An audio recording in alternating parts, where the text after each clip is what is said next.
आज हम एक ऐसे चेहरे की कहानी में उतर रहे हैं जिसे जैसे शायद दुनिया का हर इंसान पहचानता है। बिल्कुल। सफेद बाल, चश्मा और एक मुस्कान जो फ्राइड चिकन का दूसरा नाम बन गई। जी हाँ।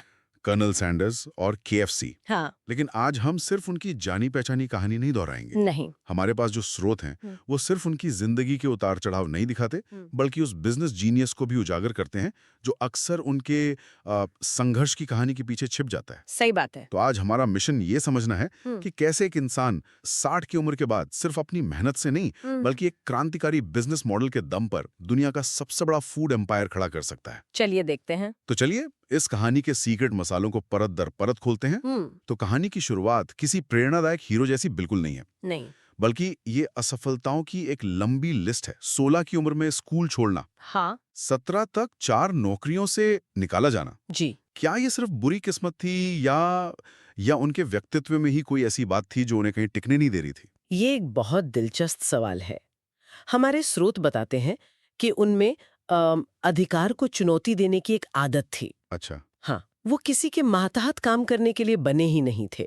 उन्हें भाप के इंजन से लेकर टायर बेचने तक कई कामों से निकाला गया क्योंकि वो हमेशा अपने तरीके से काम करना चाहते थे। मतलब एक तरह से विद्रोही स्वभाव था। बिल्कुल। जो चीज़ उनके शुरुआती जीवन में एक बहुत बड़ी कमी लग रही थी, वही बाद में उनकी सबसे बड़ी ताकत बनी। कैसे? क्योंकि एक उद्यमी बनने के लिए इसी तरह की जिद और अपने विजन पर अटूट भरोसे की जरूरत होती है। मतलब वो आदत जो उन्हें एक अच्छा कर्मचारी नहीं बनने दे रही थी, जी, उसी ने उन्हें एक महान उद्यमी बनाया। एग्जैक्टली। और इसी आदत ने उन्हें केंटकी के एक छोटे से शहर कॉर्बिन में एक सर्विस स्टेशन खोलने के लिए प्रेरित किया। जी हाँ, ये 1930s का दशक था। अमेरिका में महामंदी का दौर।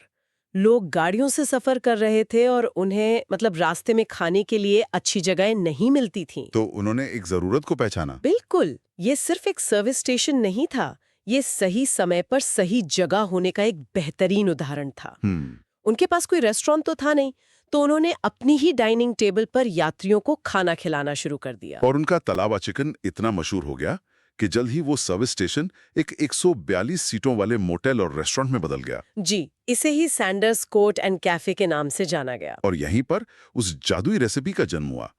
लेकिन जो बात मुझे सबसे ज्यादा अविश्वसनीय लगी, क्या? वो ये है कि ये कोई एक दिन में मिला फॉर्मूला नहीं था।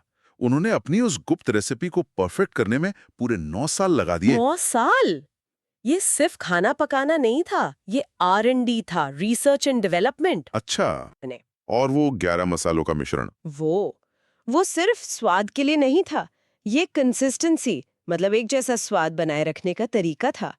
यही उनकी बौद्धिक संपदा, उनकी इंटेलेक्चुअल प्रॉपर्टी थी, जिसकी कीमत उन्हें बाद में समझ आई। यहाँ कहानी में एक बहुत बड़ा और दिल तोड़ने वाला मोड़ आता है।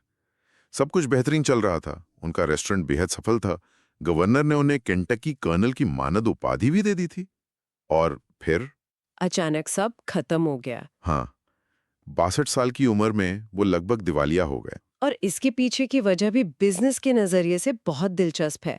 सरकार ने एक नया इंटरस्टेट हाईवे बनाया, जिसने उनके रेस्टोरेंट वाले शहर को पूरी तरह से बाईपास कर दिया। बिल्कुल रातों रात उनके रेस्टोरेंट में आने वाले ग्राहक गायब हो गए। ये हमें सिखाता है कि आपका प्रोडक्ट कितना भी अच्छा क्यों ना हो, अगर आप एक ही लोकेशन या एक ही ग्राहक स्रोत पर निर्भर हैं। तो 62 की उम्र में उनके पास सोशल सिक्योरिटी से मिला $105 का पहला चेक था। और अब एक पुरानी कार। ज्यादातर लोग इस उम्र में रिटायर होने की सोचते हैं, लेकिन कर्नल सैंडर्स ने अपनी जिंदगी की सबसे बड़ी पारी यहीं से शुरू की। उनके पास एक चीज बची थी। क्या? उनकी रेसिपी और उसे बनाने का हुनर।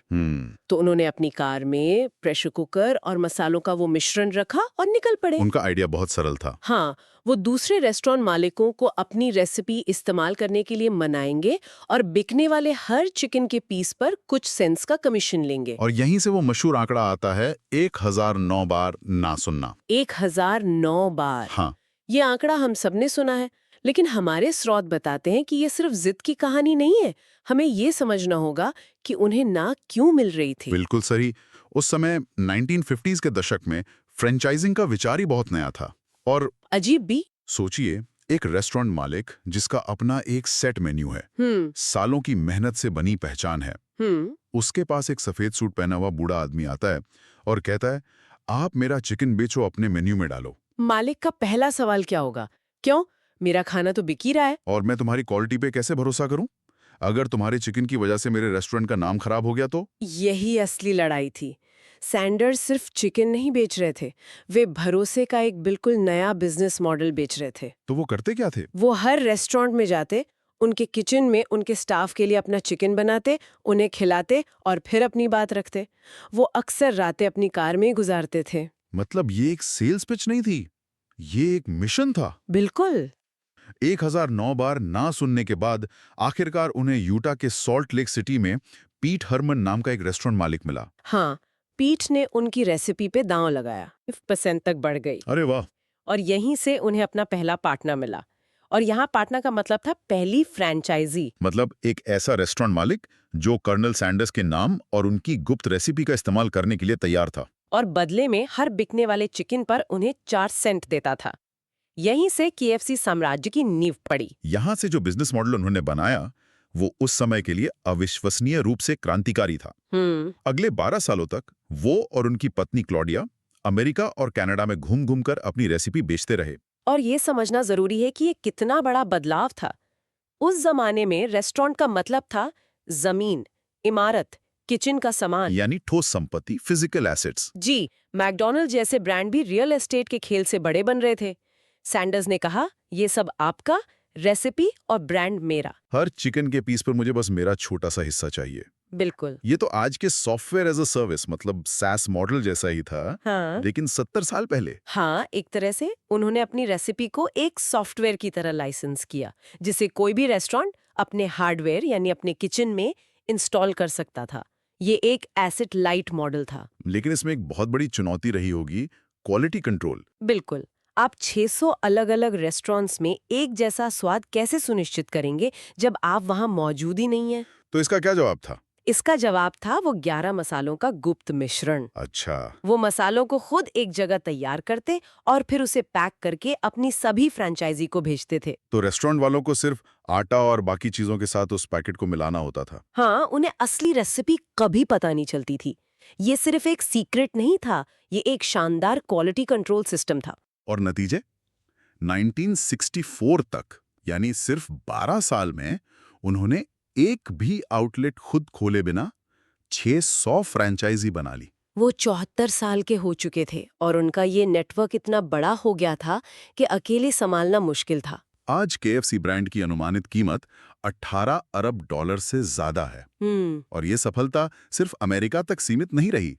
इस मॉडल की खूबसूरती ये थी कि इसे दुनिया भर में दोहराया जा सकता था। भारत इसका एक बेहतरीन उदाहरण है। यहाँ 100 से ज्यादा शहरों में 335 से भी ज्यादा आउटलेट है। लेकिन उन्होंने सिर्फ रेसिपी नहीं बेची, उन्होंने खुद को यहाँ के हिसाब से ढाला भी। बिल्कुल।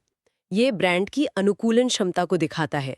भारतीय बाजार के लिए विशेष वेज आइटम्स जैसे वेज जिंजर बर्गर या राइस बोल्स। और यहाँ के स्वाद के हिसाब से शेक्स भी लॉन्च किए गए। जी, ये दिखाता है कि एक वैश्विक ब्रांड स्थानीय स्वाद का सम्मान करके ही लंबे समय तक सफल हो सकता है। आज KFC यम ब्रांड्स का एक हिस्सा है। हाँ, जो पेप्सिको से ही निकली एक कंपनी है और जिसमें पिज्जा हट और टाको बेल जैसे ब्रांड भी शामिल हैं। और उनकी रेसिपी वो आज भी एक बहुत बड़ा राज है। हाँ, सैंडर्स के 11 मसालों का वो हाथ से लिखा हुआ ओरिजिनल फॉर्मूला आज भी लुइसविल, केंटकी में एक बहुत ही सुरक्षित तिजोरी में बंद है। कहते हैं कि 2 अलग-अलग कंपनियां उन मसालों के आधे-आधे हिस्से बनाती हैं। और फिर एक तीसरी कंपनी उन्हें मिलाती है ताकि कोई भी एक व्यक्ति या कंपनी पूरी रेसिपी न जान सके। मतलब अगर हम उस तिजोरी को तोड़ भी दें तो शायद हमें समझ ही नहीं आएगा कि कौन सा मसाला कितना मिलाना है। हाँ, शायद, लेकिन ये सिर्फ एक मार्केटिंग गिमिक नहीं है।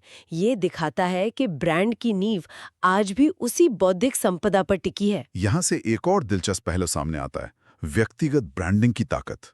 1964 में जब कर्नल ने $2 मिलियन में कंपनी बेच दी तो नए मालिकों ने एक शर्त रखी कि कर्नल सैंडर्स हमेशा ब्रांड का चेहरा बने रहेंगे। और ये एक जीनियस मूव था। बिल्कुल। लोगों का भरोसा कंपनी पर नहीं, कर्नल पर था। उनका चेहरा ही क्वालिटी का सर्टिफिकेट था। वो कंपनी के बिकने के बाद भी सालों तक उसके ब्रांड एम्बेसडर बने रहे, विज्ञापनों में आते रहे और दुनिया भर में घूमकर प्रचार करते रहे। वो अमेरिका के सबसे पहचाने जाने वाले चेहरों में से एक बन गए। उनका चेहरा ही ब्रांड का लोगो था और आज भी है। एक और मजेदार बात, 1991 में स्वास्थ्य को लेकर बढ़ती जागरूकता के चलते केंटकी फ्राइड चिकन का नाम आधिकारिक तौर पर बदलकर सिर्फ KFC कर दिया गया। और इसके पीछे एक सोचा समझा कारण था। हाँ, फ्राइड शब्द लोगों को सेहत के लिए खराब लगने लगा था तो KFC नाम रखने से कंपनी इस शब्द से थोड़ी दूरी बना पाई। और साथ ही इससे उन्हें चिकन के अलावा दूसरे प्रोडक्ट्स जैसे बर्गर, रैप्स और बेवरेजेस बेचने में भी मदद मिली। ये एक छोटा सा बदलाव था, लेकिन ब्रांड की छवि के लिए बहुत बड़ा कदम था। तो इसका क्या मतलब है?